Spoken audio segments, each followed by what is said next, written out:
Hello all, എല്ലാവർക്കും നമസ്കാരം. ഞാൻ പറയുന്നത് ക്ലിയർ ആണോ? എല്ലാവർക്കും ഓഡിബിൾ ആണോ?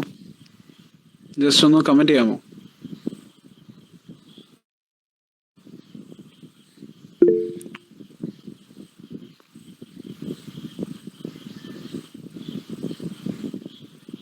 Okay fine.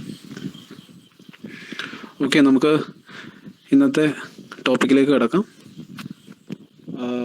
1 സെക്കൻഡ്, ഇപ്പോൾ തന്നെ സ്ലൈഡ് പ്രസൻറ്റ് ചെയ്യുന്നതായിരിക്കും. നമ്മൾ ഇന്ന് കവർ ചെയ്യാൻ ഉദ്ദേശിക്കുന്ന ടോപ്പിക് എന്ന് പറയുന്നത് ഹോൾഡിംഗ് കമ്പനി അക്കൗണ്ട്സ് ആണ് ആൻഡ് ടൈപ്സ് ഓഫ് അക്കൗണ്ടിങ് എന്ന് പറയുന്ന രണ്ട് ചെറിയ ടോപ്പിക്കുകളാണ് നമ്മൾ ഇന്ന് കവർ ചെയ്യുന്നത്. ഓക്കെ, സോ ഇന്നത്തെ ക്ലാസ്സോട് കൂടി നമ്മൾ ഈ ഒരു സബ്ജക്റ്റ് വൈൻഡ് അപ്പ് ചെയ്യുകയാണ്. ഓക്കെ, സോ ഉടൻ തന്നെ സ്ലൈഡ് പ്രസൻറ്റ് ചെയ്യുന്നതായിരിക്കും. സോ പിന്നീട് നിങ്ങൾക്ക് എന്തെങ്കിലും ഓഡിബിൾ അല്ല അല്ലെങ്കിൽ സ്ലൈഡ് ക്ലിയർ അല്ല അത്തരം എന്തെങ്കിലും ഇഷ്യൂസ് ഉണ്ടെങ്കിൽ ജസ്റ്റ് മൈക്ക് ഓൺ ആക്കിയതിന് ശേഷം പറയാം. ഓക്കെ, കാരണം സ്ലൈഡ് പ്രസൻറ്റ് ചെയ്യുമ്പോൾ നിങ്ങളുടെ കമൻറ്റ് എനിക്ക് ശ്രദ്ധിക്കാൻ ചെറിയൊരു ബുദ്ധിമുട്ടുണ്ട്. ഓക്കെ, സോ അതുകൊണ്ട് എന്തെങ്കിലും ഇഷ്യൂസ് ഉണ്ടെങ്കിൽ നിങ്ങൾക്ക് മൈക്ക് ഓൺ ആക്കി സംസാരിക്കാം. സ്ലൈഡ് പ്രസൻറ്റ് ചെയ്യാം. Okay, so let's start. Accounts. Okay, ഇതിന്റെ പ്രോബ്ലം സൈഡിലേക്ക് നമ്മൾ പോകും. സോ നമുക്ക് അതിനു മുമ്പ് എന്തൊക്കെയാണ് ഇതിന്റെ ഒരു തിയറി ബേസ് നമുക്ക് ഒരു ഏകദേശം ഒരു ഐഡിയ നമുക്ക് നോക്കാം. So first of all, holding company accounts എന്ന് പറഞ്ഞാൽ ആ ഒരു ടോപ്പിക്കിൽ വരുന്ന പ്രധാനപ്പെട്ട രണ്ട് കാര്യങ്ങൾ എന്ന് പറയുന്നത് holding company and subsidiary company. ഈ രണ്ട് കമ്പനീസ് നമ്മൾ ഡിഫൈൻ ചെയ്തിരിക്കുകയാണ്. Holding company is A company which directly or indirectly acquires either all or more than half of the equity shares in one or more companies. ഏതെങ്കിലും ഒരു കമ്പനിയുടെ majority shares അല്ലെങ്കിൽ full complete ഷെയർസും acquire ചെയ്യുന്നു. Or to secure a controlling interest in such companies, അല്ലെങ്കിൽ ആ ഒരു കമ്പനിയിൽ ഒരു കൺട്രോളിങ് ഇൻട്രസ്റ്റ് അവർ സെക്യൂർ ചെയ്തെടുക്കുന്നു, which are then known as subsidiary company. അതായത് ഏത് കമ്പനിയുടെ കൺട്രോളിങ് ഇൻട്രസ്റ്റ് ആണോ അവരുടെ, അല്ലെങ്കിൽ ഏത് കമ്പനിയുടെ മെജോറിറ്റി ഷെയർസ് ആണോ ഒരു കമ്പനി അക്വയർ ചെയ്യുന്നത്, അക്വയർ ചെയ്യുന്ന കമ്പനിയെ ഹോൾഡിംഗ് കമ്പനി എന്നും, ഏത് കമ്പനിയുടെ ഷെയർസ് ആണോ അക്വയർ ചെയ്യുക സബ്സിഡറി കമ്പനി എന്നും വിളിക്കുന്നു. ഓക്കെ, ഈ രണ്ട് കമ്പനീസിനെ പറ്റിയാണ് നമ്മൾ ഈ ടോപ്പിക് കവർ ചെയ്യുന്നത്. Holding company advantages and disadvantages, ഇങ്ങനെ മറ്റൊരു കമ്പനിയുടെ മെജോറിറ്റി ഷെയർസ് അക്വയർ ചെയ്യുന്നുണ്ടുള്ള അഡ്വാൻറ്റേജസും ഡിസഡ്വാൻറ്റേജസും നമുക്കൊന്ന് ഡിസ്കസ് ചെയ്യാം.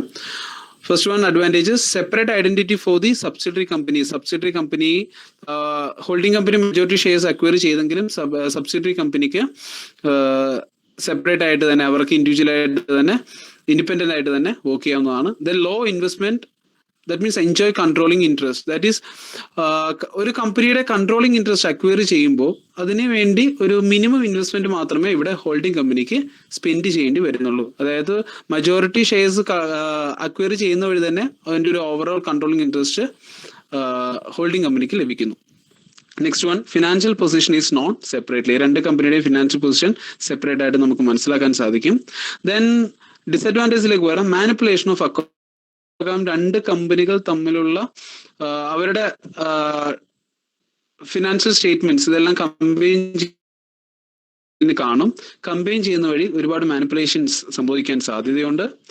Minority interest share holders may not be protect. ആരാണ് മൈനോറിറ്റി ഇൻട്രസ്റ്റ് എന്നുള്ളത് നമ്മൾ ഇനി കാണും. സിമ്പിൾ ആയിട്ട് പറയാം, മെജോറിറ്റി ഷെയർസ് അക്വയർ ചെയ്യുന്നത് ഹോൾഡിംഗ് കമ്പനി ആണെങ്കിൽ minority shares, that means minority shares hold ചെയ്യുന്ന ഷെയർ ഹോൾഡേഴ്സ് ആരൊക്കെയാണോ അവരെല്ലാവരെയും ഒരുമിച്ച് ചേർത്ത് വിളിക്കുന്ന ഒരു പേരാണ് മൈനോറിറ്റി ഇൻട്രസ്റ്റ്. സോ അത്തരം മൈനോറിറ്റി ആൾക്കാരുടെ മൈനോറിറ്റി ഗ്രൂപ്പിന്റെ ഇൻട്രസ്റ്റുകളെല്ലാം പ്രൊട്ടക്ട് ചെയ്യാൻ വളരെ ബുദ്ധിമുട്ടാണ് ഇത്തരം സിറ്റുവേഷനിൽ.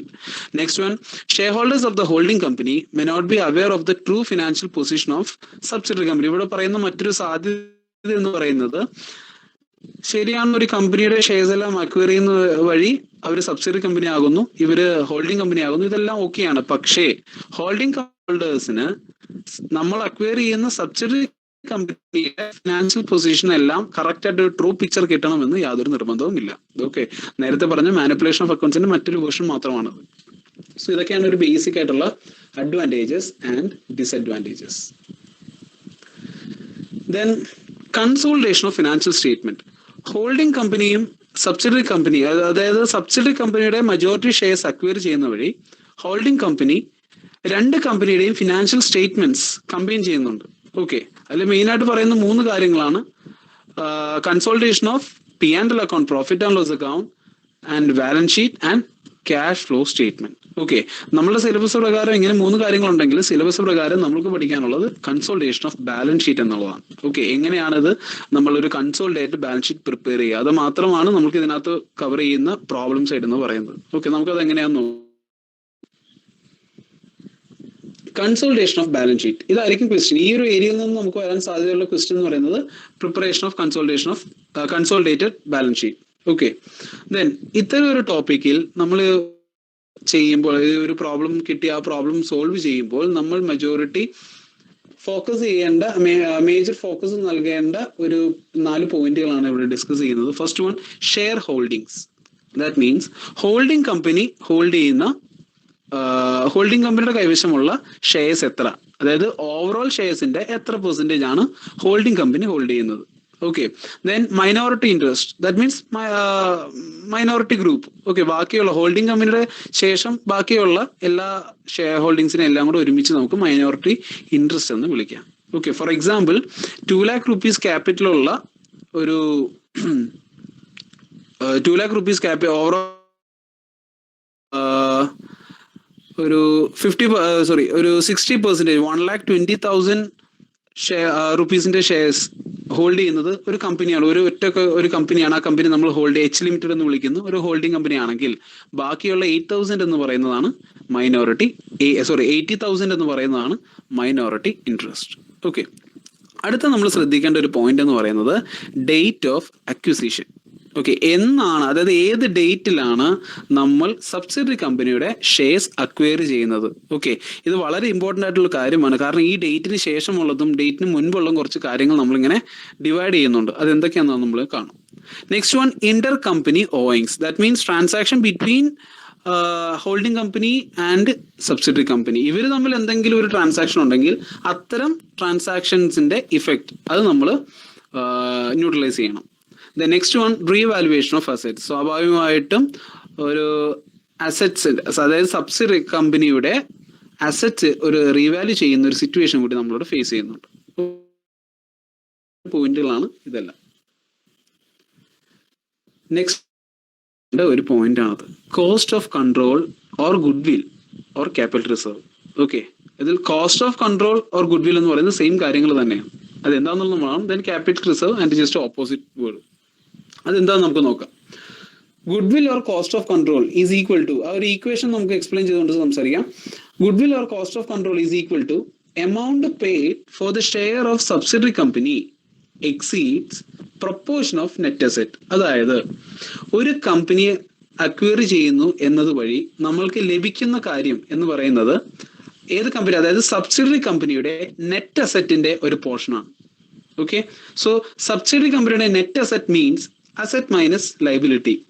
മറ്റൊരു പേരിട്ട് വിളിക്കുവാണെങ്കിൽ നെറ്റ് വർത്ത് അല്ലെങ്കിൽ shareholders fund. Okay, so ഈ ഒരു ആസ്പെക്റ്റിലുള്ള പ്രൊപ്പോർഷൻ ആണ് നമ്മൾക്ക്, അതിന്റെ ഒരു മെജോറിറ്റി പോർഷൻ ആണ് ഹോൾഡിംഗ് കമ്പനിക്ക് ലഭിക്കുന്നത്. ഓക്കെ, സോ ഇവിടെ കമ്പാരിസൺ നടക്കുന്നത് നമ്മൾക്ക് കിട്ടിയത് ഗുഡ് വിൽ അല്ലെങ്കിൽ ലോസ് ആണോ അല്ലെങ്കിൽ പ്രോഫിറ്റ് ആണോ, ഈ ഒരു പ്രോസസ്സോ ഈ ഒരു ട്രാൻസാക്ഷനോട് കൂടി ഇവിടെ നമുക്ക് ലോസ് ആണോ പ്രോഫിറ്റ് ആണോ ഉണ്ടായത് എന്ന് അറിയാൻ വേണ്ടി നമ്മൾ കമ്പയർ ചെയ്യേണ്ട 2 കാര്യങ്ങളാണ്. ഒന്ന്, സബ്സിഡറി കമ്പനിയുടെ കയ്യിൽ നിന്ന് നമ്മൾക്ക് ലഭിക്കുന്ന, നമ്മൾ അക്വയർ ചെയ്യുന്ന മജോറിറ്റി പോർഷൻ. ഓക്കെ, അതായത് മജോറിറ്റി പോർഷൻ ഓഫ് നെറ്റ് അസെറ്റിന്റെ പ്രൊപ്പോർഷൻ എത്രയാണെന്നുള്ളത് നോക്കുക. ദെൻ ഇത് ലഭിക്കാൻ വേണ്ടി നമ്മൾ എത്ര രൂപയുടെ ഷെയർ, അതായത് എത്ര രൂപയാണ് നമ്മൾ ഈ കമ്പനിയുടെ ഷെയർ അക്വയർ ചെയ്യാൻ വേണ്ടി നമ്മൾ നൽകിയത്. ഇത് രണ്ടും തമ്മിലുള്ള കമ്പാരിസൺ ആണ് ഇവിടെ ഏറ്റവും ഇമ്പോർട്ടന്റ് ആയിട്ട് പറയുന്നത്. ഓക്കെ, ഇങ്ങനെ കമ്പയർ ചെയ്യുമ്പോൾ നമ്മൾ നൽകിയ എമൗണ്ട്, നമ്മൾ നൽകിയ എമൗണ്ട് കുറച്ചുകൂടി എക്സീഡ് ചെയ്യുവാണെങ്കിൽ, ദാറ്റ് മീൻസ് നമ്മൾ നൽകിയ എമൗണ്ട് ആണ് കുറച്ച് കൂടുതലെങ്കിൽ എന്നതിനേക്കാളും കൂടുതൽ നമ്മൾ നൽകുന്നതാണെങ്കിൽ ദാറ്റ് മീൻസ് അവിടെ ഒരു ലോസ് ആണ്. അതിനെ നമ്മൾ വിളിക്കും ഗുഡ് വിൽ എന്ന് വിളിക്കും. ഓക്കെ, അതായത് 2 രീതിയിൽ പറയാം. ഗുഡ് വിൽ എന്ന് വിളിക്കാനുള്ള കാര്യം, ആ കമ്പനിയുടെ ഗുഡ് വില്ലിന് വേണ്ടി നമ്മൾ നൽകിയ ഗുഡ് വിൽ, ആ എക്സ്ട്രാ എമൗണ്ട് കൊടുത്തത് ആ കമ്പനിയുടെ ഗുഡ് വിൽ ആയിട്ട് ട്രീറ്റ് ചെയ്യും.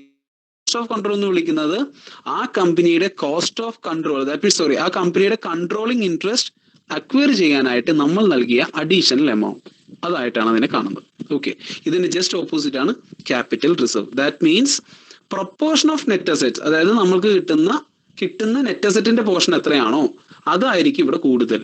Okay, exceeds the amount paid for the share of subsidiary company. Okay, നമ്മളൊരു പ്രോബ്ലം സൈഡിലേക്ക് വരുമ്പോൾ ശ്രദ്ധിക്കേണ്ട രണ്ട് കാര്യങ്ങൾ, ഇതിൽ ഏതെങ്കിലും ഒരു കാര്യം നമുക്ക് ഒരു പ്രോബ്ലത്തിൽ സംഭവിക്കുന്നതാണ്. ഓക്കെ, ഗുഡ് വിൽ അല്ലെങ്കിൽ ക്യാപിറ്റൽ റിസർവ്. ഓക്കെ, ഇനി ഇവിടെ അറിഞ്ഞിരിക്കേണ്ട മറ്റൊരു കാര്യം, if already goodwill exist, അപ്പോൾ ഹോൾഡിംഗ് കമ്പനിയുടെ ബുക്സ് ഓഫ് അക്കൗണ്ട്സിൽ ഓൾറെഡി ഗുഡ് വിൽ എന്ന് പറയുന്ന ഐറ്റം ഉണ്ടെങ്കിൽ അതെങ്ങനെ നമ്മൾ അഡ്ജസ്റ്റ് ചെയ്യുന്നുള്ളതാണ്. ഒന്നുമില്ല, ഈ പ്രോബ്ലം ചെയ്ത് കിട്ടുമ്പോൾ നമ്മൾക്ക് ഈ ഒരു പെർട്ടിക്കുലർ ട്രാൻസാക്ഷനിൽ നിന്നും ഗുഡ് വിൽ ആണ് ലഭിക്കുന്നതെങ്കിൽ it will be added to the existing goodwill, and capital reserve ആണ് കിട്ടുന്നതെങ്കിൽ it will be deducted from the existing goodwill. Okay, അതാണ് ഇവിടെ പറയുന്ന പ്രധാനപ്പെട്ട ഒരു കാര്യം. ഓക്കെ, നമുക്ക് ഇതിന്റെ പ്രോബ്ലം സൈഡ് നോക്കുമ്പോഴേക്കും നമുക്ക് ക്വസ്റ്റ്യൻ ആയിട്ട് തരുന്നത് ഒരു ബാലൻസ് ഷീറ്റ് ആണ്, balance sheet of both holding company and subsidiary company. The next one, minority interest. That means shares of outsiders in the net asset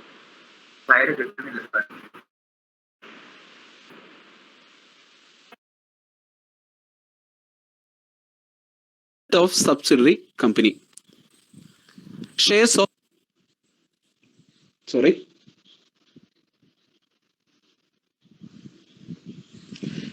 of outsiders in the net asset of subsidiary company. ഇവിടെ പറയുന്നൊരു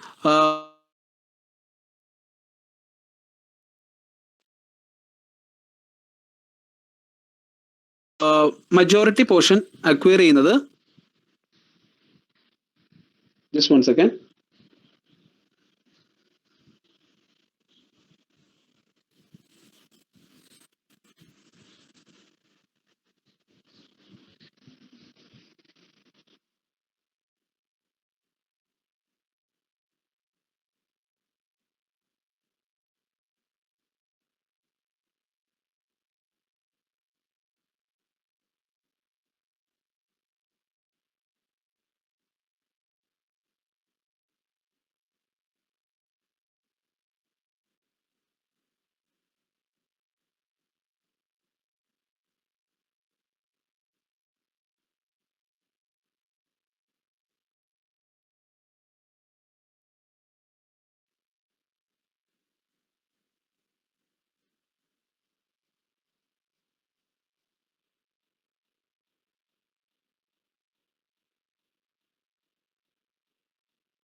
hello,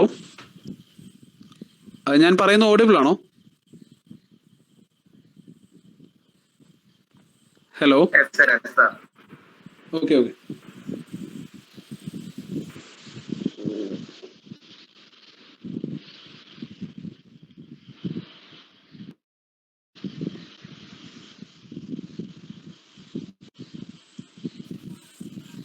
Just one second.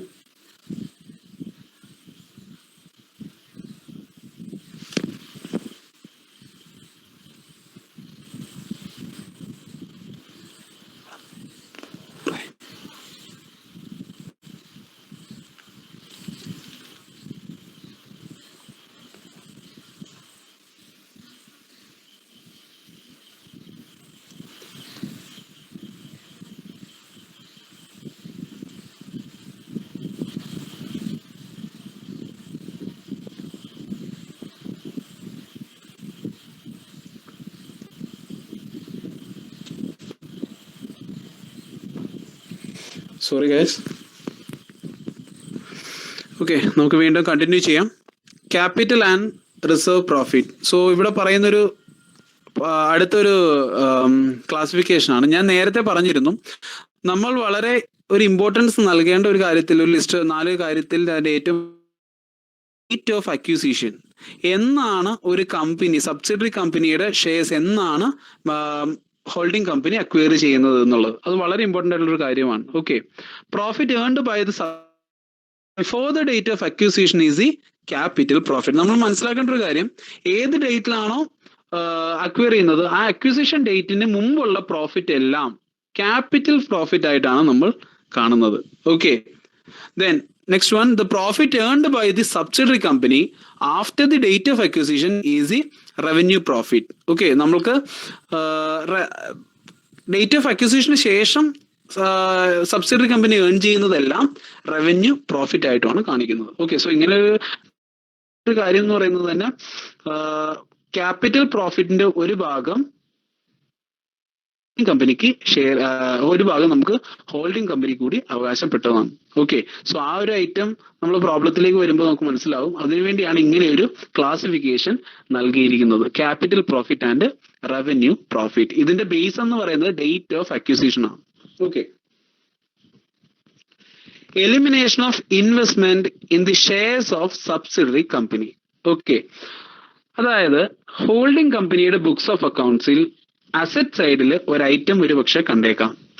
That means investment in the shares of subsidiary company എന്ന് പറഞ്ഞ് ഒരു investment കണ്ടേക്കാം. Okay, ഇങ്ങനെ ഒരു item ഉണ്ടെങ്കിൽ നമ്മൾ കൺസോളിഡേറ്റഡ് ബാലൻസ് ഷീറ്റ് പ്രിപ്പയർ ചെയ്യുമ്പോൾ അതെന്താണെന്ന് വെച്ച് കഴിഞ്ഞാൽ മനസ്സിലാക്കുക, രണ്ട് കമ്പനീസിന്റെയും both assets and liabilities merge ചെയ്ത് പ്രിപ്പയർ ചെയ്യുന്ന ബാലൻസ് ഷീറ്റ് ആണ് കൺസോളിഡേറ്റഡ് ബാലൻസ് ഷീറ്റ്. ഓക്കെ, ഇത്തരം ഒരു ബാലൻസ് ഷീറ്റ് പ്രിപ്പയർ ചെയ്യുമ്പോൾ in the shares of subsidiary company എന്ന് പറയുന്ന ഒരു ഐറ്റം നമ്മൾ അവിടെ എലിമിനേറ്റ് ചെയ്യണം. ബിക്കോസ് അവിടെ ഇതിന് ആവശ്യമില്ല. കാരണം എന്ന് പറയുന്നത് both the companies R merged in the consolidated balance sheet. രണ്ട് കമ്പനിയുടെ അസറ്റുകൾ ഒരുമിച്ചായിട്ടാണ് കാണിക്കുന്നത്.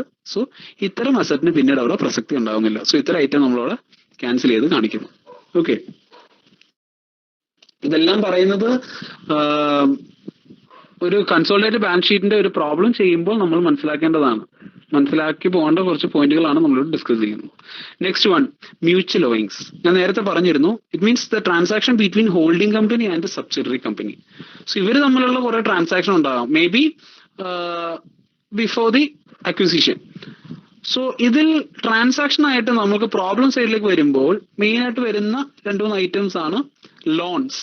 അതായത് ഹോൾഡിംഗ് കമ്പനി സബ്സിഡറി കമ്പനിയിൽ നിന്ന് ഒരു ലോൺ എടുത്തിട്ടുണ്ടാകും, അല്ലെങ്കിൽ നേരെ തിരിച്ച്. അതല്ലെങ്കിൽ bills payable, holding company subsidiary കമ്പനിയുമായിട്ട് ഒരു ബില്ല് ഡ്രോ ചെയ്തിട്ടുണ്ടാകാം. That means bills receivable, bills payable.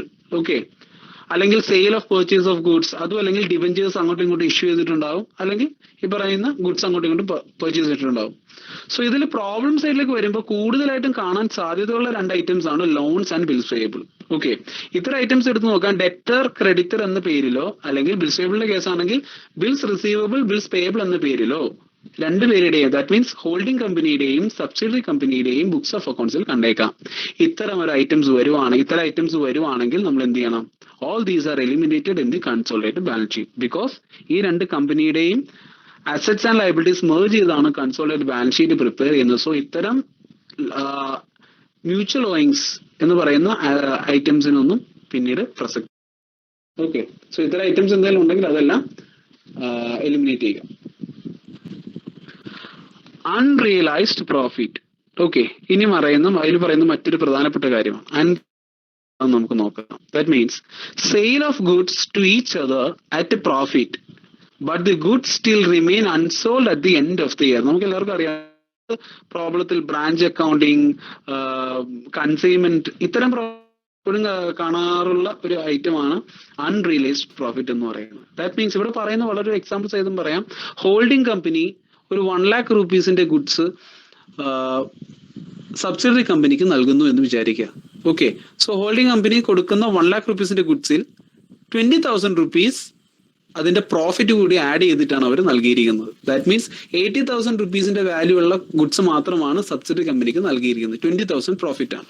Okay, ഇതെല്ലാം ഡേറ്റ് ഓഫ് അക്വിസിഷന് മുമ്പ് സംഭവിക്കുന്ന കാര്യങ്ങളായിട്ട് അസ്യൂം ചെയ്യാം. ഓക്കെ, ഇനി ഇത്തരം സിറ്റുവേഷനിൽ ഇത്തരം ട്രാൻസാക്ഷൻ നടന്നതിൽ തെറ്റൊന്നുമില്ല. പക്ഷേ സബ്സിഡറി കമ്പനിയുടെ ബുക്സ് ഓഫ് അക്കൗണ്ട്സ് ക്ലോസ് ചെയ്യുന്ന സമയത്ത് ഇത്തരം ഗുഡ്സ് റുപ്പീസിന്റെ ഈ ഗുഡ്സ് അൺസോൾഡ് ആയിട്ട് നമ്മുടെ ക്ലോസിംഗ് സ്റ്റോക്കിന്റെ ഭാഗമായിട്ട് പിന്നെ നിൽക്കുവാണെങ്കിൽ ബിസിനസിന്റെ ഓവറോൾ എമൗണ്ട്, ആ ബിസിനസിന്റെ ഓവറോൾ ഫിഗേഴ്സ് എല്ലാം കുറച്ച് വ്യത്യാസപ്പെട്ടിരിക്കും. സോ ഇങ്ങനെയുള്ള ഒരു ഇഷ്യൂ അവോയ്ഡ് ചെയ്യാനായിട്ട് നമ്മൾ എന്ത് ചെയ്യണം, ചെറിയൊരു അഡ്ജസ്റ്റ്മെന്റ് ഇവിടെ നടത്തേണ്ടതായിട്ടുണ്ട്. സോ അത്തരം ഒരു ഇഷ്യൂ വരാനുള്ള പ്രധാനപ്പെട്ട കാര്യം അൺറിയലൈസ്ഡ് പ്രോഫിറ്റ്, നമുക്ക് റിയലൈസ് ചെയ്തിട്ടുള്ള പ്രോഫിറ്റ്, ഈ പറയുന്ന ഗുഡ്സ് സെല് ചെയ്തതിനു ശേഷം മാത്രമേ നമുക്ക് എമൗണ്ട് കിട്ടത്തുള്ളൂ. ഓക്കെ, സോ ഇത്തരം ഒരു അൺറിയലൈസ്ഡ് പ്രോഫിറ്റ് എങ്ങനെയാണെന്നുള്ളതാണ് നമ്മൾ എങ്ങനെ ട്രീറ്റ് ചെയ്യാമെന്നുള്ളതാണ് നമ്മൾ ഇനി നോക്കുന്നത്. Okay, unrealized profits are following manner. First one, deducted from the revenue account. ഇത്തരം ഒരു കേസ് വരുന്നുണ്ടെങ്കിൽ ആ അൺറിയലൈസ്ഡ് പ്രോഫിറ്റിന്റെ പെർസെന്റേജ് മാത്രമേ ക്വസ്റ്റ്യനിൽ തരത്തുള്ളൂ. ആ പെർസെന്റേജ് ഉപയോഗിച്ചിട്ട് എമൗണ്ട് കാൽക്കുലേറ്റ് ചെയ്തതിന് ശേഷം it should be deducted from the revenue account. That means P&L account, profit and loss account എന്ന് പറഞ്ഞ ഒരു ഐറ്റം ഉണ്ടെങ്കിൽ അതിൽ നിന്ന് ഡിഡക്ട് ചെയ്യാം. Okay, next one, it is deducted from the stock in the consolidated balance sheet. അതേപോലെ തന്നെ consolidated balance sheet closing stock എന്ന് പറയുന്ന ഒരു ഐറ്റം ഉണ്ടായിരിക്കും, ആ സ്റ്റോക്കിൽ നിന്ന് ഡിഡക്ട് ചെയ്ത് കാണിക്കുക. ഓക്കെ, സോ ഇതാണ് അൺറിയലൈസ്ഡ് പ്രോഫിറ്റിന്റെ ട്രീറ്റ്മെന്റ്. ഇനി പറയുന്നത് കണ്ടിൻജന്റ് ലയബിലിറ്റി. എന്താണ് contingent liability? Means obligation based on happening or non happening of an event.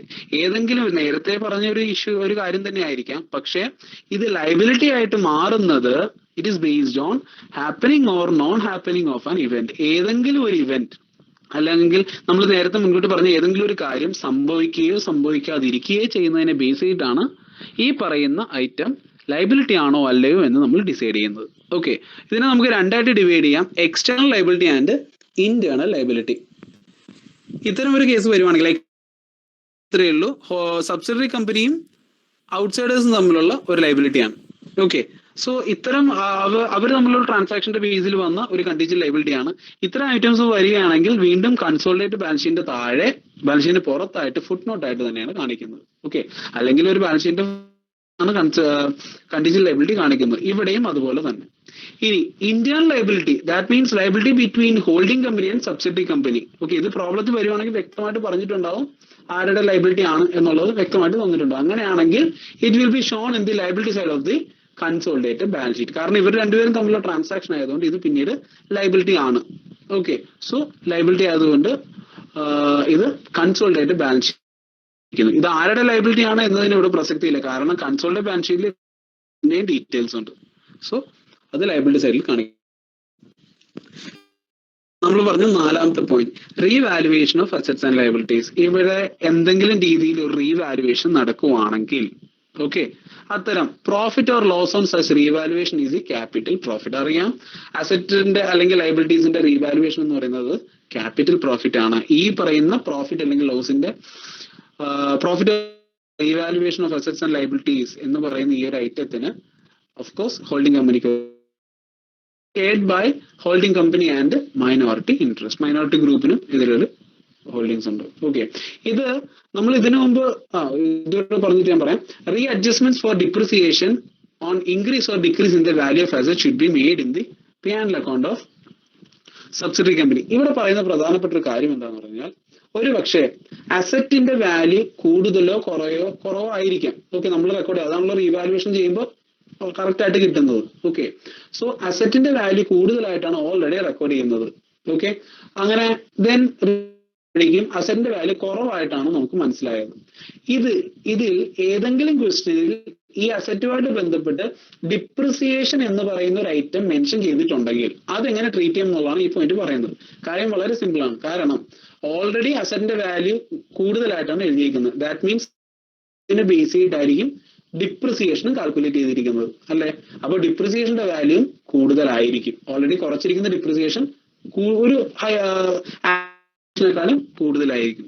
So നമ്മൾ എന്താണ് ഇത്തരം സിറ്റുവേഷൻ നമ്മൾ എന്ത് ചെയ്യണം, ആക്ച്വൽ ഡിപ്രിസിയേഷൻ എത്രയാണെന്ന് നോക്കുക, ദെൻ ഓൾറെഡി റെക്കോർഡ് ചെയ്തിരിക്കുന്ന ഡിപ്രിസിയേഷൻ എത്രയായിരിക്കും എന്ന് നോക്കുക. ഓക്കെ, ദെൻ ഇത് രണ്ടും കമ്പയർ ചെയ്യുമ്പോഴേക്കും നമുക്ക് മനസ്സിലാവും ഡിപ്രിസിയേഷൻ അസറ്റിന്റെ വാല്യൂ കൂടുതലായതിനാൽ ഡിപ്രിസിയേഷന്റെ വാല്യൂ കുറച്ച് കൂടുതലായിട്ടാണ് ഡിഡക്ട് ചെയ്തിരിക്കുന്നത്. ഇത് നമ്മൾ ആഡ് ബാക്ക് ചെയ്യണം. ഓക്കെ, ആ ഒരു overall profit or loss on revaluation കണ്ടുപിടിക്കുമ്പോൾ അഡ്ജസ്റ്റ്മെന്റ് ചെയ്യേണ്ട ഒരു കാര്യമാണ്. ഇത്തരം വരുന്നത് ഡിപ്രിസിയേഷന്റെ കേസ് മെൻഷൻ ചെയ്തിട്ടുണ്ടെങ്കിൽ മാത്രം. Okay, next one, preference shares in subsidiary company. നേരത്തെ നമ്മൾ പറഞ്ഞ ഈക്വിറ്റി ഷെയർസ് അക്വയർ ചെയ്യുമ്പോഴെന്നുള്ളത്, പ്രിഫറൻസ് ഷെയർ അക്വയർ ചെയ്യുമ്പോഴും സെയിം കാര്യം തന്നെയാണ് ഇവിടെ പറയുന്നത്. Nominal value of preference share of subsidiary company is adjusted in the cost of അതായത് ഒരു കമ്പനിയുടെ കോസ്റ്റ് ഓഫ് കൺട്രോൾ അല്ലെങ്കിൽ ഗുഡ് വിൽ അല്ലെങ്കിൽ ക്യാപിറ്റൽ റിസർവ് ഇതെങ്ങനെ മനസ്സിലാക്കുന്നത് രണ്ട് ഐറ്റംസ് തമ്മിൽ കമ്പാരിസൺ നടത്തുമ്പോഴാണ്. അതിലൊന്ന് ഞാൻ പറഞ്ഞു, നമ്മൾ അക്വയർ ചെയ്യുന്ന ഷെയർസിന് നമ്മൾ എത്ര രൂപയാണോ പേ ചെയ്തത്. Okay, amount paid for the shares of subsidiary company. രണ്ടാമത്തെ ഐറ്റം എന്ന് പറയുന്നത് നമ്മൾ ഏത് കമ്പനിയുടെ അക്വയർ ചെയ്യാൻ പോകുന്ന ഷെയർസ് ഉള്ള സബ്സിഡറി കമ്പനിയുടെ നെറ്റ് അസെറ്റിന്റെ എത്ര പോർഷനാണ് അക്വയർ ചെയ്തത്. ഇത് രണ്ടും കമ്പയർ ചെയ്യുമ്പോഴാണെന്ന് നമ്മൾ പറഞ്ഞിരുന്നു. ആ നെറ്റ് അസെറ്റ് അക്വയർ ചെയ്യുന്നു എന്ന ആ നെറ്റ് അസെറ്റ് എന്ന value, that means net worth അല്ലെങ്കിൽ ഷെയർ ഹോൾഡേഴ്സ് ഫണ്ട് എന്ന് പറയുന്ന ആ ഒരു ആസ്പെക്റ്റിൽ ഇൻക്ലൂഡ് ചെയ്യേണ്ട ഐറ്റമാണ് preference share. Preference share held by outside is deducted in the minority interest. Already minority ഇൻട്രസ്റ്റിൽ ഈ ഒരു ഐറ്റം കാണിച്ചിരിക്കുന്നു.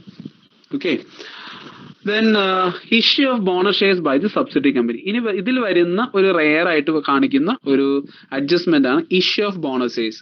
നമുക്കറിയാം ബോണസ് ഷെയർസ് എന്ന് പറയുന്നത് റിസർവ്സ് എന്നാണ് അതിന്റെ മീനിങ്. ദാറ്റ് മീൻസ് നമ്മുടെ കൈവശമുള്ള ഫ്രീ റിസർവ്സ് എല്ലാം അതിനെ ക്യാപിറ്റലൈസ് ചെയ്യുന്നു. ആ റിസർവ്സ് ഉപയോഗിച്ച് വീണ്ടും ഷെയർസ് ഇഷ്യൂ ചെയ്യുന്നു. ഓക്കെ, ഇനി ഇവിടെ വരുന്നൊരു ചോദ്യം, നമ്മൾ ഈ പ്രോബ്ലത്തിൽ ഈ പറയുന്ന ഫ്രീ റിസർവ്സ് അല്ലെങ്കിൽ പ്രോഫിറ്റ്, ബോണസ് ഷെയർ ഇഷ്യൂ ചെയ്യുന്ന പ്രോഫിറ്റിൽ നിന്നാണ്. ഇവിടെ ചോദിക്കുന്ന ഒരു ചോദ്യം, സ്വാഭാവികമായിട്ടും വരാവുന്ന ഒരു ക്വസ്റ്റ്യൻ എന്ന് പറയുന്നത് ഏത് പ്രോഫിറ്റിൽ നിന്ന്? ബിക്കോസ് നമ്മൾ ഇവിടെ ഓൾറെഡി കണ്ടിരുന്നു പ്രീ അക്വിസിഷൻ പ്രോഫിറ്റ് അല്ലെങ്കിൽ ക്യാപിറ്റൽ പ്രോഫിറ്റ് നമ്മൾ കണ്ടിരുന്നു, അക്വിസിഷൻ പ്രോഫിറ്റ് അല്ലെങ്കിൽ റവന്യൂ പ്രോഫിറ്റ് എന്ന് പറഞ്ഞു കണ്ടിരുന്നു. ഇതിൽ ഏത് പ്രോഫിറ്റിൽ നിന്നാണ് ബോണസ് ഷെയർ ഇഷ്യൂ ചെയ്തിരിക്കുന്നതെന്നാണ് നമ്മൾ ചിന്തിക്കുന്നത്. ഓക്കെ, നമുക്കത് നോക്കാം. Out of pre acquisition profit, that means date of അക്വിസിഷന് മുമ്പ് ഉണ്ടായിരുന്ന ഷെയർ റിസർവ്സിൽ നിന്ന് ബോണസ് ഷെയർ ഇഷ്യൂ ചെയ്യുകയാണെങ്കിൽ no effect in the consolidated balance sheet. Balance ഷീറ്റിൽ പ്രത്യേകിച്ച് ഇഫക്റ്റ് ഒന്നും വേണ്ട. ചെയ്യുന്നതിന് മുമ്പ് കിട്ടിയ ഷെയർ ഇഷ്യൂ ചെയ്തു, അതിന്റെ ഒരു പാർട്ട് നമുക്ക് കിട്ടുകയും ചെയ്തു. സോ ഇനി അതിനകത്ത് യാതൊരുവിധ അഡ്ജസ്റ്റ്മെന്റ് ബാലൻസ് ഷീറ്റിൽ എഴുതേണ്ട ആവശ്യമില്ല. But case of out of post acquisition profit, അതായത് ഡേറ്റ് ഓഫ് അക്വിസിഷന് ശേഷം, അതായത് holding company subsidiary company acquire ചെയ്തതിന് ശേഷം പിന്നീടാണ് സബ്സിഡറി കമ്പനി ഷെയർ ഇഷ്യൂ ചെയ്യുന്നതെങ്കിൽ അത് നമുക്ക് എങ്ങനെ അഡ്ജസ്റ്റ് ചെയ്യുന്നില്ല. ഇറ്റ് ഏത് ഡിക്രീസ് കോസ്റ്റ് ഓഫ് കൺട്രോൾ, അതായത് നമുക്ക് വീണ്ടും കുറച്ചുകൂടി ഷെയർ കൂടുതൽ കിട്ടും. അതായത് നമ്മൾക്ക് ലഭിക്കുന്ന നെറ്റ്വർത്തിന്റെ പ്രൊപ്പോർഷൻ പിന്നെയും കൂടുവാണ്. പ്രൊപ്പോർഷൻ അല്ല, ആ ഓവറോൾ നെറ്റ്വർത്ത് പിന്നെയും ആ ഓവറോൾ എമൗണ്ട് പിന്നെയും കൂടുവാണ്. So either it decreases the cost of control. നമ്മൾ കണ്ടുപിടിച്ചു വന്നപ്പോൾ കോസ്റ്റ് ഓഫ് കൺട്രോൾ ആണെങ്കിൽ അത് കുറയ്ക്കുന്ന ഒരു ഐറ്റം ആണ്. ദെൻ ക്യാപിറ്റൽ റിസർവ് ആണ് കിട്ടുന്നതെങ്കിൽ, ദാറ്റ് മീൻസ് പ്രോഫിറ്റ് ആണ് ഓൾറെഡി ഉള്ളതെങ്കിൽ പിന്നെയും bonus share issue item question ഉണ്ടെങ്കിൽ ഇത് ക്യാപിറ്റൽ റിസർവ് കൂട്ടുന്ന ഒരു ഐറ്റമാണ്.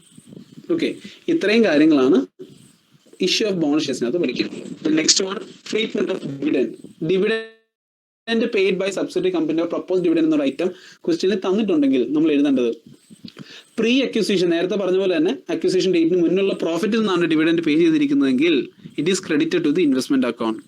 അത് ഓൾറെഡി നമ്മുടെ കൈവശം ഒരു ഇൻവെസ്റ്റ്മെന്റ് ആഡ് ചെയ്യുന്ന ഒരു ഐറ്റം ആണ്. അത് ഓൾറെഡി ക്രെഡിറ്റ് ചെയ്യുന്ന ഒരു ഐറ്റം ആണ് ഈ പറയുന്ന ഡിവിഡൻഡ് പെയ്ഡ് എന്നുള്ളത്. ദെൻ പോസ്റ്റ് അക്വിസിഷൻ പ്രോഫിറ്റ് ആണെങ്കിൽ, അതായത് പിന്നീട്, അതായത് അക്വയർ ചെയ്തതിന് ശേഷം ഉണ്ടായ കമ്പനി ഏൺ ചെയ്ത പ്രോഫിറ്റിൽ നിന്നാണ് ഡിവിഡൻഡ് പേ ചെയ്യുന്നതെങ്കിൽ it is added to the P&L account of the holding company. അതായത് കൺസോളിഡേറ്റഡ് ബാലൻസ് ഷീറ്റിലുള്ള പ്രോഫിറ്റ് ആൻഡ് ലോസ് അക്കൗണ്ട് ഏതാണോ അതിലേക്ക് അത് ആഡ് ചെയ്യുന്നു. അത്ര മാത്രമേ ഉള്ളൂ അതിന്റെ അഡ്ജസ്റ്റ് വൺ. ഇങ്ങനത്തെ ഒരു പ്രോബ്ലത്തിൽ പ്രിലിമിനറി എക്സ്പെൻസ് തന്നിട്ടുണ്ടെങ്കിൽ it is already added with the preliminary expense of holding company. Okay, holding കമ്പനിയുടെ പ്രിലിമിനറി എക്സ്പെൻസ് ഉണ്ടെങ്കിൽ അതിലോട്ട് ആഡ് ചെയ്യുക, അല്ലെങ്കിൽ ജസ്റ്റ് പുതിയ ഐറ്റം ആയിട്ട് മാത്രം കാണിച്ചാൽ മതി. ഓക്കെ, ഇതിൽ വേറെ അഡ്ജസ്റ്റ്മെന്റ് ഒന്നും തന്നെ ഇവിടെ വരുന്നില്ല. Next one, provision for taxation. നമുക്കറിയാം ലൈബിലിറ്റി തന്നെയാണ്, വേറെ ഒന്നും ചെയ്യാനില്ല. ജസ്റ്റ് ഒരു ലൈബിലിറ്റി റെക്കോർഡ് ചെയ്യുന്ന പോലെ തന്നെ കൺസോളിഡേറ്റഡ് ബാലൻസ് ഷീറ്റിൽ കാണിക്കുക. സോ ഇത്രയും കാര്യങ്ങളാണ് നമ്മൾ ഹോൾഡിംഗ് കമ്പനി അക്കൗണ്ട്സിൽ നമ്മൾ പഠിക്കുന്നത്. ഓക്കെ, ഈ ഒരു subject financial accounting, corporate accounting എന്ന് പറയുന്ന ഈ ഒരു ഏരിയയിൽ നമ്മൾ കവർ ചെയ്യുന്ന നമ്മുടെ സിലബസ് പ്രകാരമുള്ള പ്രോബ്ലംസ് എല്ലാം നമ്മളിപ്പോൾ കവർ ചെയ്തു. ജസ്റ്റ് പറയുന്ന ഡിഫറെന്റ് ടൈപ്സ് ഓഫ് അക്കൗണ്ടിങ്, അതായത് ടൈപ്പ് ഓഫ് തിയറി മാത്രമേ ഉള്ളൂ നമുക്ക് കവർ ചെയ്യാനായിട്ട്. ഓക്കെ, അപ്പോൾ ആ ഒരു ടൈപ്സ് ഓഫ് അക്കൗണ്ടിങ് ഏതൊക്കെയാണെന്നുള്ളത് നമുക്ക് നോക്കാം. First one, HR accounting, human resource accounting എന്ന് പറയുന്നത്. ഓക്കെ, ആൻഡ് നമുക്ക് ജസ്റ്റ് എന്താണെന്ന് നോക്കാം. ഇതിന്റെ ജസ്റ്റ് തിയറി മാത്രമല്ല, എന്താണെന്നുള്ളത് മനസ്സിലാക്കിയാൽ മാത്രം മതി. എന്താണ് different types of accounting, 2-3 accounting നമ്മളിവിടെ കാണുന്നുണ്ട്.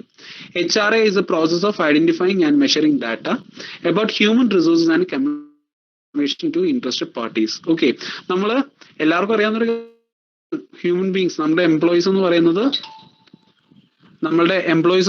നമ്മുടെ ബിസിനസിന്റെ ഒരു പ്രധാനപ്പെട്ട അസറ്റ് തന്നെയാണ്. പക്ഷെ ഇവർ അക്കൗണ്ട് ചെയ്യപ്പെടുന്നില്ല. പക്ഷെ വ്യക്തികളായതുകൊണ്ട് ഇവരെങ്ങനെ അക്കൗണ്ട് ചെയ്യാം എന്നുള്ളതാണ്. ജസ്റ്റ് അതിനെപ്പറ്റി ഒരു ഔട്ട്ലൈൻ ആണ് നമ്മൾ ഈ ഹ്യൂമൻ റിസോഴ്സ് അക്കൗണ്ടിങ്ങിൽ കാണുന്നത്. ഓക്കെ, ഇതിൽ നമുക്ക് നോക്കാം. Identifying and measuring data about human റിസോഴ്സിനെ പറ്റിയുള്ള കംപ്ലീറ്റ് ഡാറ്റ നമ്മൾ ഐഡന്റിഫൈ ചെയ്യുന്നു, അനലൈസ് ചെയ്യുന്നു. ദെൻ ഇൻട്രസ്റ്റഡ് പാർട്ടീസിന്, അതായത് മാനേജ്മെന്റ് ആണോ ആർക്കാണോ ഇത് വേണ്ടത്, യൂസേഴ്സ്, ആ യൂസേഴ്സിന് നമ്മളത് കമ്മ്യൂണിക്കേറ്റ് ചെയ്യുന്നു. Okay, finding out the value of its employees and managers. എംപ്ലോയീസും മാനേജേഴ്സിന്റെ എക്കണോമിക് വാല്യൂ എത്രയാണെന്നുള്ള, അവരുടെ ഇമ്പോർട്ടൻസ് എത്രയാണെന്നുള്ളത് നമ്മളിവിടെ കണ്ടുപിടിക്കുകയാണ്. After measuring the cost and value of its employees and managers, the organisation prepares a report. So ഈ പറയുന്ന HR അക്കൗണ്ടിങ്ങിലൂടെ പോയതിനു ശേഷം, അതായത് നമ്മുടെ സ്ഥാപനത്തിലെ എംപ്ലോയീസിന്റെയും മാനേജേഴ്സിന്റെയും കോസ്റ്റ്, അവർക്ക് വേണ്ടി നമ്മൾ ഇൻകർ ചെയ്ത കോസ്റ്റ്, ദെൻ അവരുടെ വാല്യൂ, നമ്മുടെ ബിസിനസ്സിൽ അവരുടെ വാല്യൂ എത്രത്തോളം, ഇതെല്ലാം ഐഡന്റിഫൈ ചെയ്തതിനു ശേഷം we prepare a report, HRA report.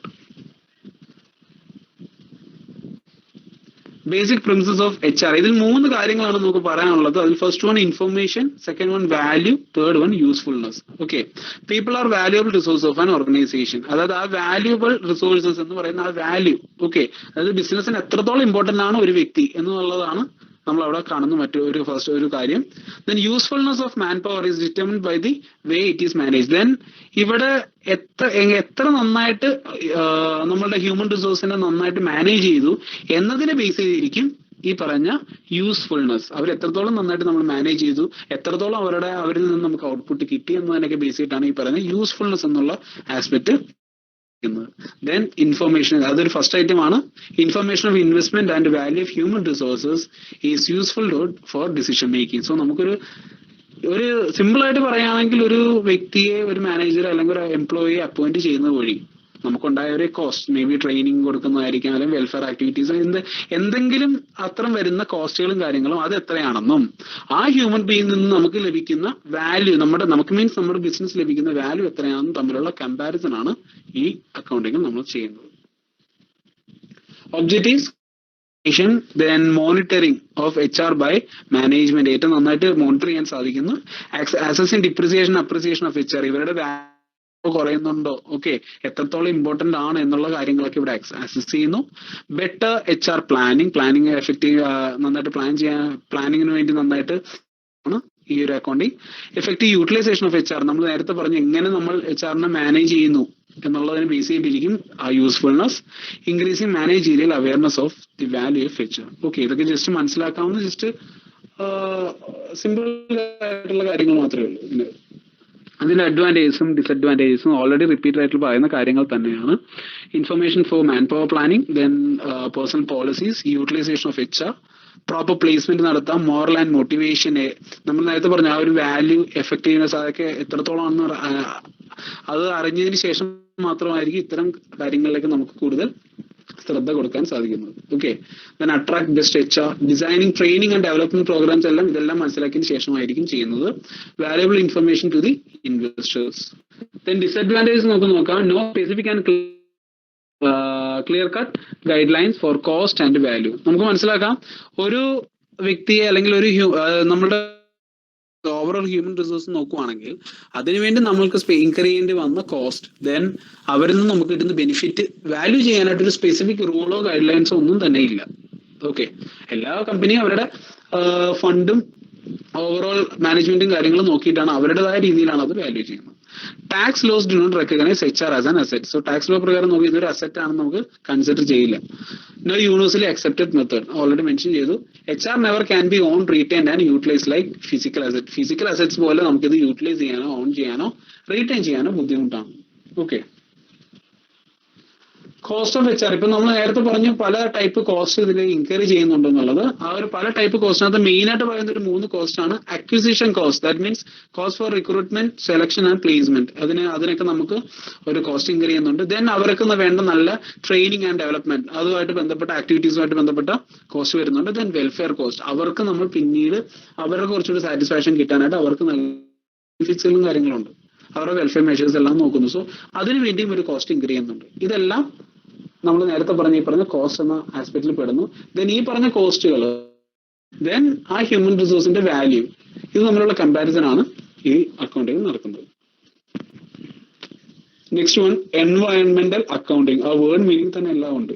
Okay, എൻവയൺമെന്റൽ വാല്യുവേഷനെ പറ്റിയാണ് ആദ്യം പറയുന്നത്. It's a series of techniques that economics use to access the economic value of market and non market goods, namely natural resource services. So ഇവിടെ പറയുന്ന എൻവയൺമെന്റൽ valuation എന്ന word കൊണ്ട് ഉദ്ദേശിക്കുന്നതേ ഉള്ളൂ നമ്മളുടെ നാച്ചുറൽ റിസോഴ്സസും അല്ലെങ്കിൽ മറ്റ് ഗുഡ്സ് ആൻഡ് സർവീസ്, ഇത്തരം കാര്യങ്ങളെല്ലാം നമ്മൾ ഓവറോൾ നമ്മൾ അനലൈസ് ചെയ്യുന്നതിന് വേണ്ടി യൂസ് ചെയ്യുന്ന ഒരുപാട് ടെക്നിക്സ്. ഇതിന്റെ ഒരു ഗ്രൂപ്പാണ് എൻവയൺമെന്റൽ വാല്യുവേഷൻ എന്ന് പറഞ്ഞ് വിളിക്കുന്നത്. ബട്ട് എൻവയൺമെന്റൽ അക്കൗണ്ടിങ്ങിലേക്ക് വരാം. It provides data which highlight both the contribution of natural resource to economic well-being and the cost imposed by pollution or resource degradation. ഇവിടെ പറയുന്ന ഒരു കാര്യം, ബിസിനസിന്റെ വെൽബീയിങ്ങിന് വേണ്ടി ഈ നമ്മൾ നാച്ചുറൽ റിസോഴ്സസ് എത്രത്തോളം കോൺട്രിബ്യൂട്ട് ചെയ്ത്, എത്രത്തോളം നമ്മൾ അത് യൂസ് ചെയ്ത്, ദെൻ അതിന് ബദലായി നമ്മളുടെ ഭാഗത്തു നിന്ന് വന്ന ഒരുപാട് imposed by pollution, resource degradation, നമ്മൾ ഒരുപാട് റിസോഴ്സ് യൂസ് ചെയ്യുന്നുണ്ട്. സോ അതിന്റെയൊക്കെ ഇഷ്യൂസും കാര്യങ്ങളും ഇത് തമ്മിലുള്ള ഒരു കമ്പാരിസൺ ആണ് എൻവയൺമെന്റൽ അക്കൗണ്ടിങ്ങിൽ മെയിൻ ആയിട്ട് നമ്മൾ കാണുന്നത്. ഓക്കെ, ഈ എൻവയൺമെന്റൽ അക്കൗണ്ടിങ് തന്നെയാണ് മറ്റൊരു പേരിട്ട് വിളിക്കുന്നത് green accounting, resource accounting, integrated economic and എൻവയൺമെന്റൽ അക്കൗണ്ടിങ്. ഇതെല്ലാം തന്നെയാണ്. ഇതിന്റെ ഒബ്ജക്റ്റീവ്സ് എന്ന് പറയുന്നത് to identify and reduce negative എൻവയൺമെന്റൽ ഇമ്പാക്ട്. നമുക്ക് മനസ്സിലാകും നമ്മുടെ ബിസിനസ് ആക്ടിവിറ്റീസ് കൊണ്ട് നെഗറ്റീവ് ഇമ്പാക്ട്സ് എൻവയൺമെന്റിൽ ഉണ്ടാകുന്നുണ്ടെങ്കിൽ അതെല്ലാം റെഡ്യൂസ് ചെയ്യാൻ സാധിക്കും. ഐഡന്റിഫൈ എൻവയൺമെന്റൽ റിലേറ്റഡ് കോസ്റ്റ് ആൻഡ് റവന്യൂ. നമ്മൾ ഇപ്പൊ നേരത്തെ പറഞ്ഞ പോലെ കുറെ ഉണ്ട്, അതുപോലെ നമുക്ക് കിട്ടുന്ന കുറെ ബെനിഫിറ്റ് ഉണ്ട്, അതെല്ലാം ജസ്റ്റ് ഐഡന്റിഫൈ ചെയ്യുന്നു, കമ്പയർ ചെയ്യുന്നു. To reconcile the conflict between conventional accounting and എൻവയൺമെന്റൽ ക്രൈറ്റീരിയ. പണ്ട് കാലത്ത് അക്കൗണ്ടിങ് എന്ന് പറഞ്ഞാൽ ജസ്റ്റ് ഫിനാൻഷ്യൽ ആസ്പെക്ട് മാത്രമേ റെക്കോർഡ് ചെയ്യുന്നുള്ളൂ, അല്ലെങ്കിൽ അത് അത്തരം ആസ്പെക്ട്സുകൾ മാത്രമേ കൺസിഡർ ചെയ്യുന്നുള്ളൂ. അതാണ് ഏറ്റവും വലിയ ഇമ്പോർട്ടന്റ് ആയിട്ടുള്ള കാര്യം. ഓക്കെ, ബട്ട് അതിൻ്റെതായ ഒരു ബുദ്ധിമുട്ടുണ്ട്. അതായത് പഴയ ആ ഒരു കൺവെൻഷണൽ അക്കൗണ്ടിങ്ങും എൻവയൺമെന്റിന്റെ ആസ്പെക്ട്സും തമ്മിലുള്ള കമ്പാരിസൺ അവിടെ നടക്കുന്നില്ല, അല്ലെങ്കിൽ അത് തമ്മിലുള്ള ഒരു ഡിസ്കഷൻ അവിടെ വരുന്നില്ല. സോ അതിൻ്റെതായ ബുദ്ധിമുട്ട് ഇവിടെ റെഡ്യൂസ് ചെയ്യാൻ സാധിക്കും, റീകൺസിൽ ചെയ്യാൻ സാധിക്കും. ദെൻ ഓവറോൾ സസ്റ്റൈനബിൾ ഡെവലപ്മെന്റ്, ഇതാണ് അൾട്ടിമേറ്റ് ഒബ്ജക്റ്റീവ് എന്ന് പറയുന്നത്. ബിസിനസിന്റെ എക്കണോമിക്കലായിട്ടും ബിസിനസ് നല്ല രീതിയിൽ ഓവറോൾ ഡെവലപ്മെന്റ് ആഗ്രഹിക്കുന്നു, ഒപ്പം എൻവയൺമെന്റിന്റെയും ഒരു സസ്റ്റൈൻ ഡെവലപ്മെന്റ് ഇവിടെ ആഗ്രഹിക്കുന്നു. Next one, forensic accounting. ഇതിനെപ്പറ്റി ബേസിക് ഐഡിയ കിട്ടുക എന്നുള്ളതാണ് നമ്മുടെ ഈ ഒരു ക്ലാസിന്റെ ഒരു ഉദ്ദേശം. ഫോറൻസിക് അക്കൗണ്ടിങ് പറയുന്നത് ഇത്രയേ ഉള്ളൂ, financial crime forensic accounting use ചെയ്യുന്നത്. That means combination of accounting and investigative techniques use to discover financial crimes. അതായത് ഫിനാൻഷ്യൽ നമ്മൾ എന്തൊക്കെ മിസ്റ്റേക്സ് അല്ല, ക്രൈംസ്. അതായത് ഇത് കൂടുതൽ യൂസ് ചെയ്യുന്നത് ബാങ്ക്, ഇൻഷുറൻസ് കമ്പനീസ് ഒക്കെയാണ് ഇത് കൂടുതൽ യൂസ് ചെയ്യുന്നത്, especially insurance companies related to asset recovery, then എത്രയാണ് ടോട്ടൽ എമൗണ്ട് ഡ്യൂ, ഇത്തരം കാര്യങ്ങളെല്ലാം കണ്ടുപിടിക്കാനായിട്ട് നമുക്ക് ഈ ഫോറൻസിക് അക്കൗണ്ടിങ് യൂസ് ചെയ്യുന്നുണ്ട്. One of the key functions to explain the nature of finance, ഇന്ന രീതിയിലാണ് ഫിനാൻഷ്യൽ ക്രൈം ചെയ്തിട്ടുള്ളത്, ഇന്ന രീതിയിലാണ് ഈ പറഞ്ഞ മാനിപ്പുലേഷൻസ് എല്ലാം വരുത്തിയിട്ടുള്ളത് എന്ന് തെളിയിക്കാൻ വേണ്ടി, അത് പ്രൂവ് ചെയ്യാൻ വേണ്ടി ഹെൽപ്പ് ചെയ്യുന്നതാണ് forensic accounting. And it utilises accounting, auditing and investigative skills. Accounting skills use ചെയ്യുന്നുണ്ട്, ഓഡിറ്റിംഗ് സ്കിൽസ് യൂസ് ചെയ്യുന്നുണ്ട്. ദാറ്റ് മീൻസ് കുറെ എവിഡൻസ് ബേസ് ചെയ്തിട്ട് റീചെക്കിംഗ്, അതാണ് ഇതിന്റെ അകത്ത് വരുന്ന മെയിൻ ആയിട്ടുള്ള ഒരു കാര്യം. ആൻഡ് ഇൻവെസ്റ്റിഗേറ്റീവ് സ്കിൽസും നമ്മൾ യൂസ് ചെയ്യുന്നുണ്ട് to conduct an examination into the finances of an individual or business. വ്യക്തിയുടെയോ ബിസിനസിന്റെയോ ഓവറോൾ ഫിനാൻഷ്യൽ കാര്യങ്ങൾ എന്തൊക്കെയാണെന്നുള്ളത്, അതിൽ എന്തൊക്കെ ക്രൈംസ് ഇൻക്ലൂഡഡ് ആയിട്ടുണ്ടെന്നുള്ളതും ആ ക്രൈംസ് എങ്ങനെ എക്സ്പ്ലെയിൻ ചെയ്യാന്നുള്ളതുമാണ് ഈ അക്കൗണ്ടിങ്ങിലൂടെ നമ്മൾ മനസ്സിലാക്കുന്നത്. Next one, inflation accounting. Inflation accounting എന്ന് പറയുന്നത് നമ്മൾ നോർമൽ അക്കൗണ്ടിങ്ങിന്റെ ഏറ്റവും വലിയ പ്രോബ്ലം എന്താണെന്ന് വെച്ച് കഴിഞ്ഞാൽ ഹിസ്റ്റോറിക്കൽ കോസ്റ്റ്. അത് മീൻസ് ഒറിജിനൽ വാല്യൂ എന്താണോ അതിലാണ് റെക്കോർഡ് ചെയ്യുന്നത്. ഓക്കെ, അത് ആ അസറ്റിന്റെ ഒരു അസറ്റിന്റെ പീസ് പറയുമ്പോൾ ആ അസറ്റിന്റെ എൻഡ് ഓഫ് ലൈഫ് ആ അസറ്റിന്റെ ലാസ്റ്റ് വരെ, ആ അസറ്റിന്റെ ലൈഫ് തീരുന്ന ലാസ്റ്റ് വരെ ഈ വാല്യൂ സെയിം ആയിട്ടിരിക്കും. ഓക്കെ, സോ ഇത് കുറച്ച് ഇഷ്യൂസ് ഒക്കെ വരുത്താൻ സാധ്യതയുണ്ട്. അതുകൊണ്ടാണ് ഇൻഫ്ലേഷൻ അക്കൗണ്ടിങ് ഇവിടെ വ്യക്തമായിട്ട് ഇൻഫ്ലേഷൻ അക്കൗണ്ടിങ് അഡോപ്റ്റ് ചെയ്യുന്നതിന്റെ ഒരു സിറ്റുവേഷൻ ചെയ്യുന്നുണ്ട്. It comprises a range of accounting models designed to correct problems arising from historical cost of inflation. Okay, so historical cost accounting എന്ന് പറയാ, ഹിസ്റ്റോറിക്കൽ കോസ്റ്റ് അക്കൗണ്ടിങ്ങിന്റെ ഏറ്റവും വലിയ ഡ്രോബാക്ക് ആയിട്ടുള്ള മീൻസ് മെയിൻ ഡ്രോബാക്സ് എല്ലാം reduce ചെയ്യാൻ വേണ്ടിയാണ് ഇൻഫ്ലേഷൻ അക്കൗണ്ടിങ്ങിലേക്ക് നമുക്ക് ഫോം ചെയ്യുന്നത്. അതിന്റെ ഒരു സിറ്റുവേഷൻ മനസ്സിലാക്കുക. When a company operates in a country where there is a significant amount of price inflation or deflation, historical information on financial statement is no longer relevant. Okay, so നല്ലൊരു രീതിയിൽ inflation ഡിഫ്ലേഷനും സംഭവിക്കുന്ന ഒരു രാജ്യത്താണെങ്കിൽ historical information അല്ലെങ്കിൽ historical cost accounting കൊണ്ട് വലിയ പ്രയോജനം. ആ ഒരു ഇഷ്യൂ മറികടക്കാനായിട്ട് to counter this issue in certain to use inflation adjusted figures. Okay, അതെങ്ങനെ യൂസ് ചെയ്യണം എന്നുള്ളതൊക്കെ മെൻഷൻ ചെയ്തിട്ടുണ്ട്. Social responsibility accounting. ഓക്കെ, ഇവിടെ വരുന്ന ഒരു സംശയം എന്ന് പറഞ്ഞാൽ സോഷ്യൽ റെസ്പോൺസിബിലിറ്റിക്കകത്ത് ഒരുപാട് കാര്യങ്ങളുണ്ട്. ഓവറോൾ എല്ലാവിധ റെസ്പോൺസിബിലിറ്റീസ് ഇവിടെ പറയുന്നുണ്ട്. It is a process of communicating the social and എൻവയോൺമെന്റൽ effects organisations economic actions to particular interest groups. അവിടെ കൺഫ്യൂഷൻ വരാൻ സാധ്യതയുള്ളത് എൻവയോൺമെന്റൽ അക്കൗണ്ടിങ്ങിന്റെ ഒരു പാർട്ടും കൂടി ഇതിനകത്ത് ഇൻക്ലൂഡഡ് ആണ്. ഓക്കെ, സോഷ്യൽ റെസ്പോൺസിബിലിറ്റി എന്ന് പറയുന്നത് സൊസൈറ്റിയോടുള്ള ഓവറോൾ റെസ്പോൺസിബിലിറ്റി മെൻഷൻ ചെയ്യുന്നത് ഇൻക്ലൂഡിങ് എൻവയോൺമെന്റൽ ആസ്പെക്ട്സുമായിട്ട് ബന്ധപ്പെട്ട റെസ്പോൺസിബിലിറ്റീസും ഇതിൽ ഇൻക്ലൂഡ്. ഓർഗനൈസേഷന്റെ ആക്ടിവിറ്റീസ് കൊണ്ട് സൊസൈറ്റിക്ക് എന്തെങ്കിലും ഉണ്ടാകുന്ന ഇഷ്യൂസ്, ദെൻ അത്തരം പ്രോബ്ലംസ് കാര്യങ്ങൾ, ദെൻ എൻവയോൺമെന്റൽ ഇഫക്ട്സ്, ദെൻ എക്സസീവ് ആയിട്ട് ഒരു നാച്ചുറൽ റിസോഴ്സ് എല്ലാം യൂസ് ചെയ്യുന്ന വഴി എൻവയോൺമെന്റിൽ സ്വാഭാവികമായിട്ടും ഇഷ്യൂസ് ഉണ്ടാവും. സോ അത്തരം ഇഷ്യൂസ് എല്ലാ കാര്യങ്ങളും കൂടി ഓവറോൾ ഇവിടെ മെൻഷൻ ചെയ്തിരിക്കുകയാണ് social responsibility accounting. Okay, it is commonly used in the context of CSR, corporate social റെസ്പോൺസിബിലിറ്റിയിൽ ഇൻക്ലൂഡഡ് ആയിട്ടുള്ള ഒരു ടോപ്പിക്കാണ്. ഓക്കെ, സോ CSR പഠിക്കുന്നതിന് മുമ്പ് തന്നെ സോഷ്യൽ റെസ്പോൺസിബിലിറ്റി എന്താണെന്ന് പറഞ്ഞിട്ടേ CSRലേക്ക് പോകാറുള്ളൂ. ഓക്കെ, അത് ആ ഒരു ടോപ്പിക്കിന്റെ സ്വഭാവം അങ്ങനെയാണ്. All the organizations including NGOs, charities and government agencies may engage in social accounting. Main ആയിട്ട് ഇത് ആരാണ് ഫോളോ ചെയ്യുന്നത് പറഞ്ഞ NGOs, charitable institutions and government agencies. Areas covered under social responsibility. ഇതിലൂടെ കവർ ചെയ്യുന്ന കാര്യങ്ങൾ എന്തൊക്കെയാണെന്നുള്ളത് statistics regarding employee health and job related accidents, emission rates, spills and volume of hazardous waste, information about ethical initiatives within company, education, human rights and diversity. ഈ 3 കാര്യങ്ങൾ ഇതൊക്കെ just വായിച്ചു നോക്കുമ്പോൾ നിങ്ങൾക്ക് മനസ്സിലായി ഇതെല്ലാം സംഭവിക്കുന്നത് ബിസിനസിന്റെ ആക്ഷൻസ് കൊണ്ട് ഉണ്ടാകുന്നതാണ്. Okay, both social and economic effects. അത് ഈ 2 കാര്യം, ഈ സോഷ്യൽ ഇഫക്ട്സും എക്കണോമിക് ഇഫക്ട്സും, അതായത് കമ്പനിയുടെ സോഷ്യൽ ഇഫക്ട്സും എക്കണോമിക് ഇഫക്ട്സും കവർ ചെയ്യുന്നതാണ് social responsibility accounting. Then the last topic, proactive accounting. Okay, proactive accounting എന്ന് പറഞ്ഞതിന്റെ ഒരു മീനിങ് എന്ന് പറയുന്നത് ഇത്രയേ ഉള്ളൂ. അതിന്റെ തീരെ മനസ്സിലാക്കുക.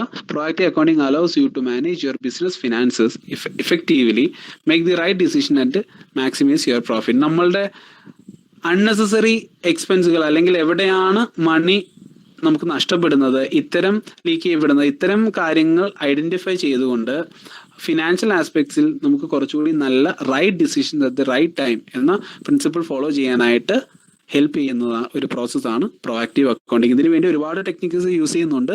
ഓക്കെ, സോ ആ ടെക്നിക്സ് ഒന്നും നമുക്ക് ഇവിടെ മെൻഷൻ ചെയ്യേണ്ട പഠിക്കേണ്ടതായിട്ടില്ല. സോ അത്തരം ടെക്നിക്സ് എല്ലാം യൂസ് ചെയ്തുകൊണ്ട് പ്രൊആക്റ്റീവ് അക്കൗണ്ടിങ് അതെല്ലാം ഇൻക്ലൂഡഡ് ആണ് ഈ പ്രൊആക്റ്റീവ് അക്കൗണ്ടിങ്. സോ ഇതിന്റെ മെയിൻ ഏരിയ എന്ന് പറയുന്നത് ഒന്ന് to follow the principle of right decision at right place, അത് aspects of the business. അതാണ് ഇവിടെ പറയുന്ന മെയിൻ പോയിന്റ്.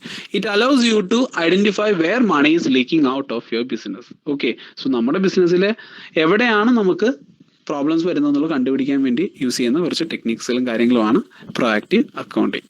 ഓക്കെ, ഇത് കുറച്ചുകൂടി ഈ ഒരു അക്കൗണ്ടിങ് എന്ന് പറയുന്നത് നമ്മളിപ്പോൾ കണ്ടു, ഒരു ടൈപ്സ് ഓഫ് അക്കൗണ്ടിങ് നമ്മളിപ്പോൾ കണ്ടു, കുറച്ച് നാലോ അഞ്ചോ അക്കൗണ്ടുകൾ നമ്മളിപ്പോൾ മെൻഷൻ ചെയ്തു, എൻവയോൺമെന്റ് സോഷ്യൽ റെസ്പോൺസിബിൾ എന്ന് പറയുന്നത്. ഈ ഒരു ഏരിയയുടെ തിയറിയാണ് നമുക്ക് ഇതിനകത്ത് ബന്ധപ്പെട്ട് നമുക്ക് പഠിക്കാനുള്ളത്. ഓക്കെ, ദെൻ പ്രോബ്ലം സൈഡിൽ വരുന്നതാണ് നമ്മൾ ഇന്നത്തെ കണ്ട ഹോൾഡിംഗ് കമ്പനി അക്കൗണ്ട്. സോ ഇതിനായിട്ട് ബന്ധപ്പെട്ട് എന്തെങ്കിലും ഡൗട്ട് ഉണ്ടെങ്കിൽ നിങ്ങൾക്ക് ചോദിക്കാവുന്നതാണ്. അതർവൈസ് നമുക്ക് ഇതുമായിട്ട് ബന്ധപ്പെട്ട ക്വസ്റ്റ്യൻസുകൾ, പ്രോബ്ലംസ് നമ്മൾ ഇന്ന് അല്ലെങ്കിൽ നാളെ രാവിലെയോടുകൂടി ഗ്രൂപ്പ് നിങ്ങൾക്ക് സഫീഷ്യൻറ്റ് ടൈം കിട്ടുന്നതായിരിക്കും. സോ എന്തെങ്കിലും ഡൗട്ട് ഉണ്ടെങ്കിൽ നിങ്ങൾക്ക് തീർച്ചയായിട്ടും പേഴ്സണലി അല്ലെങ്കിൽ ഗ്രൂപ്പിലോ നിങ്ങൾക്ക് ഷെയർ ചെയ്യാവുന്നതാണ് നിങ്ങളുടെ ഡൗട്ട്സ്. ഓക്കെ,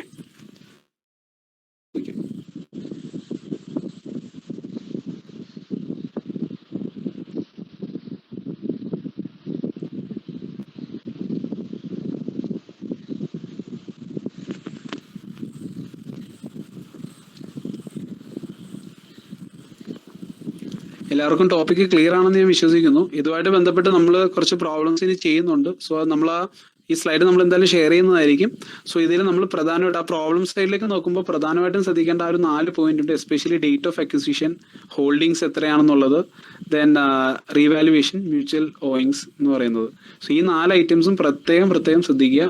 ഓക്കെ, ഇതിന്റെ കാൽക്കുലേഷൻ കുറച്ച് ബുദ്ധിമുട്ടായിരിക്കും, എങ്കിലും നമുക്ക് നിങ്ങൾക്ക് ചോദിക്കാവുന്നതാണ്. ഒന്നുകിൽ ഗ്രൂപ്പിൽ ചോദിക്കുക, അല്ലെങ്കിൽ പേഴ്സണലി നിങ്ങൾക്ക് ചോദിക്കാവുന്നതാണ്. ഓക്കെ, മറ്റു ഡൗട്ടുകളൊന്നും ഇല്ല എന്നുണ്ടെങ്കിൽ നമുക്ക് ഇന്നത്തെ ക്ലാസ് വൈൻഡ് അപ്പ് ചെയ്യാം.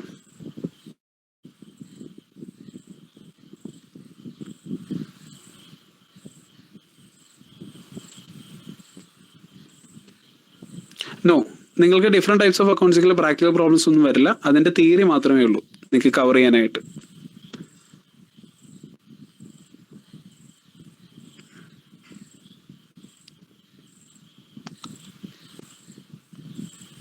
പ്രാക്ടിക്കൽ പ്രോബ്ലംസ് നമ്മൾ മെയിനായിട്ട് ഇന്നലെ കണ്ട കുറച്ച് കാര്യങ്ങൾ, അമാൽഗമേഷൻ, ഈ പറഞ്ഞ ലിക്വിഡേഷൻ, ദെൻ ഇപ്പോൾ കണ്ട ഹോൾഡിംഗ് കമ്പനി, ഇതൊക്കെയാണ് മെയിനായിട്ട് ഇത് ചോദിക്കുന്നത്. ഓക്കെ, ഇനി അതർ ഡൗട്ട്സ്? മറ്റു ഡൗട്ടുകളൊന്നും ഇല്ലെങ്കിൽ നമുക്ക് ഇന്നത്തെ ക്ലാസ് വൈൻഡ് അപ്പ് ചെയ്യാം. Thank you guys, thank you so much.